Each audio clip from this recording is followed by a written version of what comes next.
Welcome to our channel. Today we how to activate Tesla wall connector with Wi-Fi and app pairing, beginner guide step by step clearly. Start by ensuring your Tesla wall connector is properly installed and connected to power. Download the Tesla app from the App Store or Google Play Store.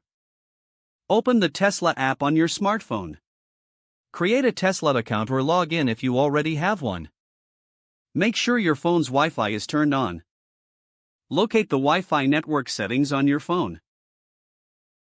Find and connect to the Wi-Fi network named Wall Connector. Open the Tesla app again while connected to the wall connector's Wi-Fi. Select Settings from the menu within the app. Choose Wall Connector from the list of devices. Follow the prompts to connect the wall connector to your home Wi-Fi network. Enter your home Wi-Fi password when prompted. Wait for the app to confirm the connection status. Once confirmed, disconnect from the wall connector's Wi-Fi network. Reconnect your phone to your home Wi-Fi network. Open the Tesla app once more.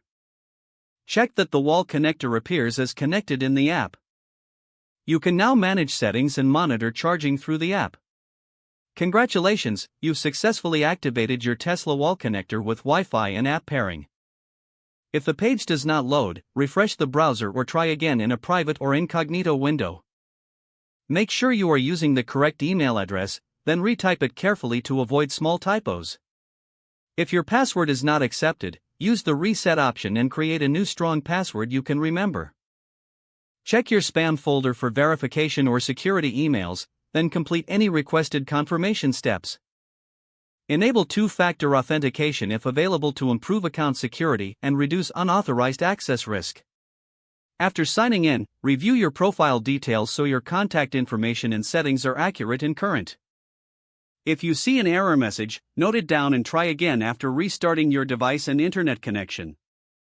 Log out when you finish, especially on shared devices, to keep your account and payment information secure. If the page does not load, refresh the browser or try again in a private or incognito window. Make sure you are using the correct email address, then retype it carefully to avoid small typos. Don't forget to like this video and subscribe to our channel for more step-by-step tech guides.